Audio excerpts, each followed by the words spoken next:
Бүгін де қазір қазақша сабағы. Бүгінгі біздің тақырыбымыз балалар сөз тіркесі. Сабақтың мақсаты сөз бен сөз тіркесін ажырата біледі, сөйлем мен сөз тіркесін табуды үйренеміз. Енді балалар, мен сіздерге үй тапсырмасын берген болатынмын. Үй тапсырмасында ана тілі арың бол деген тақырыпта әңгіме жазып беру. Үй жұмыс орындатуға барлығымыз? Жәрдемдеміз барлығымыз. Көп өтеміз. Жақсы, Адия келе қой. Ана тілі орын бол. Менің отаным Қазақстан мемлекеттік тіл. Қазақ тілі елімізде 124 өкілі тату-тәтті өмір сүреді. Көп тілді білсең жақсы, бірақ өз тіліне құрметпен қарау керек. Мен қазақ тілін жақсы көремін. Өйткені қазақ тілі менің ана тілім, туған тілім. Өте жақсы, балалар. Қазына келе қой.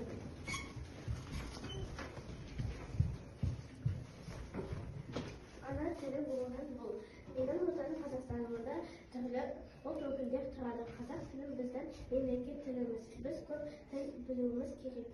Ең алдымен өз ана тілімізді құрметтеуіміз қажет. Тілді білсек ел танысын дейді. Ана тілі оқумен беріп тұрады. Ана тілімізді құрметтеуіміз керек. Көп тілді білсең де ана тіліңді ұмытпау керек. Өте жақсы. Балалар, біздің мемлекеттік тіліміз қандай тіл? Біз қандай тілді сөйлеуіміз керек? Ең бірінші қазақ тілі. Барлық тілді білсек те, біз барлық тілді білуіміз керек. Бірақ оның ішінде біз өз тілімізді ешқашан ұмытпауымыз керек. Өз тілімізде сөйлеуіміз керек екен. Өте жақсы. Допты ойнады. Доп дейміз, доп ойнады дейміз, балалар? Жақсы. Енді осы суреттен маған қандай сөз тіркесін айтып бере алады? Адия. Айдын доп ойнап жүр. Айдын не істеп жүр? Доп ойнап жүр. Айдын доп ойнап жүр. Айдын не істеп жүр? Доп ойнап жүр. Осындағы бастауыш кім? Айдын, өте жақсы. Келесі суретті Жасмина. Айша би билеп жатыр. Сұрақ? Айша би билеп. Кім биледі? Айша. Айша не істеді? Биледі. Ендеше бұл бастауыш баяндауыштан сөз тіркесі шықты. Жақсы. Дария. Оның анасымен екеуі ақшасын берді. Сүймесе балар, қаны кім айтамын дейді? Алихан. Анасымен екеулері ағашты өсіріп отыр. Не құйып отыр? Гүлге су құйды. Кім? Балалар гүлге.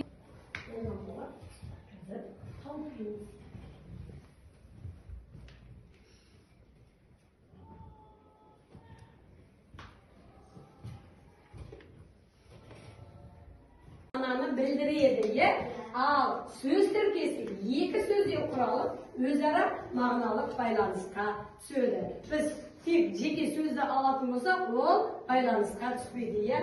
Ал сөз тіркесі, ол сөз бен сөзі мағыналық байланысқа түседі екен. Жақсы, енді барлықтарымыз қаламды қоямыз. Назарларыңызды маған аударасыздар. Қазір біз жалғасын тап әдісін мен ойын ойнаймыз, жалғасын тап әдісімен. Барлығымыз тақтаға қараймыз. Назарымызды тақтаға аударайық. Бұл жерде мектептің ауласы, терең көк, тез оқы, ақылай, екі ешкі деген сөз тіркесі бар. Осы сөз тіркестерінің біз қазір жалғасын табамыз. Ол сөз тіркестерінің жалғасы жасырын тұр. Науарадан келіп бір сөзді аласыздар. Содан кейін мына жердегі сөз тіркесінің жалғасына қоясыздар. Дұрыс па, қате ме біз саралап отырамыз. Балалар, дұрыс болмаса біз көмектесіп жібереміз. Кеттік, қаны кім шығамын дейді?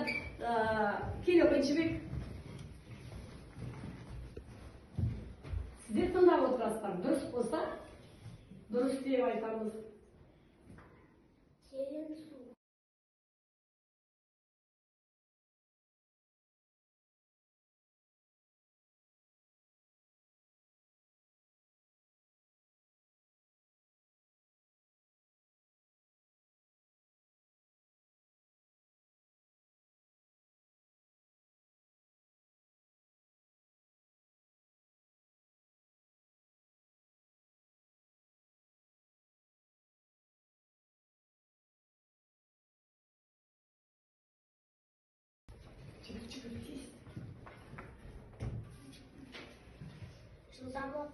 Қай жерге қоямыз? Tez оқу. Дұрыс қойды ма балалар? Иә. Бізде кім шатысты? Жантөре. Жантөре. Сөз тіркесі толық әлі. Терең көз, терең су, тез оқы, жылдам оқы, ақыл айт, кеңес бер, екі ешкі, үш мар. Өте жақсы екен. Екінші шашқанымыз бәріміз орнымыздан тұрамыз.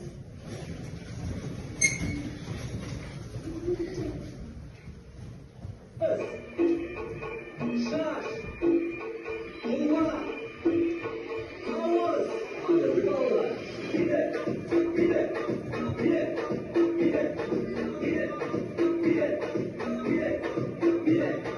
bol, aga, hey, iya, anladık vallahi. Bir de,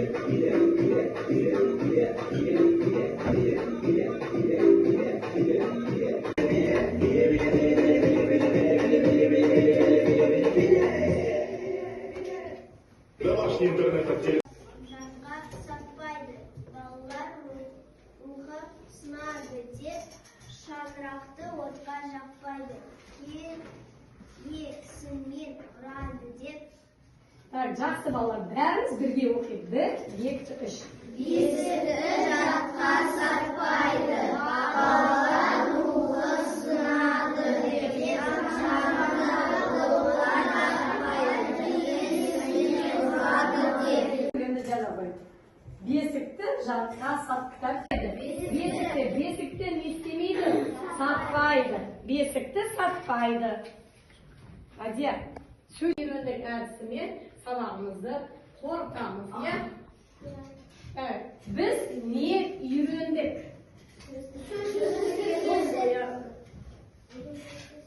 Сөз тіркесін үйрендік, жақсы. Сөз тіркесі дегеніміз не? Екі сөзден құралады. Жақсы. Сөз тіркесі тағы қарай. Сөз тіркесі қалай табамыз? Айта бақасына. Құю ақылы. Сұрақ қою арқылы табамыз, иә? Тағы бірінші сыңары, екінші сыңармен қалай байланысады? Басыңқы. Тағы айта қой. Басыңқы және бағыңқы. Қай сөз басыңқы болады, қай сөз бағыңқы болады? Бірінші. Бірінші сөз басыңқы, ал екінші сөз бағыңқы.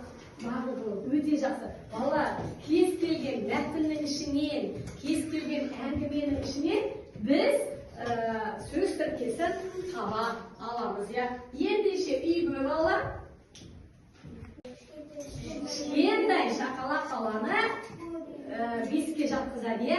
Ендеше бала, бесікті өзге адамға сатпайды, жанұяда адам саны өспей қалады деп, бесікті бөтен адамға сатпаған, иә? Біздің ата-бабаларымыз осы бесікті киелі деп айтқан еді. Шаңырақты отқа жақпайды, себебі шаңырақ киелі, қазағымыз шаңырағымыз биік әрі берекелі болсын деп шаңырақты биікке қойған. Әрбір отбасының шаңырағы шайқалмасын деп тілейміз, иә? Берекелі, жақсы отбасы болсын деп біз өз отбасымызды сақтап қалуға тырысамыз, иә? Жақсы, ендеше балалар балға әкеп саласыздар. Жоқ, мен әлі де сөз тіркесін түсінген жоқпын десеңіздер, сарыға, жоқ, мен мүлде бұрынғы сөз тіркесін түсінбедім десеңіздер, қызылға саласыздар. Мынау арада 3 түсті асық жатыр, иә балалар? Сол асықты өздеріңіз аласыздар, ана жерге апарып ілесіздер. Мынау менің іші асыққа әкеп саласыздар. Жоқ, мен әлі де сөз тіркесін түсінген жоқпын десеңіздер, сарыға, жоқ, мен мүлде бұрынғы сөз тіркесін түсінбедім десеңіздер, қызылға саласыздар. Мынау арада 3 түсті асық жатыр, иә балалар? Сол асықты өздеріңіз аласыздар, ана жерге апарып ілесіздер. Мынау менің іші асық байланысы, сұрақ қою арқылы содан кейін істейміз, тауып аламыз. Бүгінгі сабаққа қатысқандарыңызға рахмет. Енді мен қазір бағалап өтейін.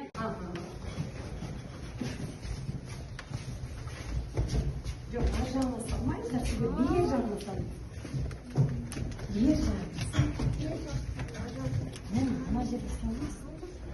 Мына жерге.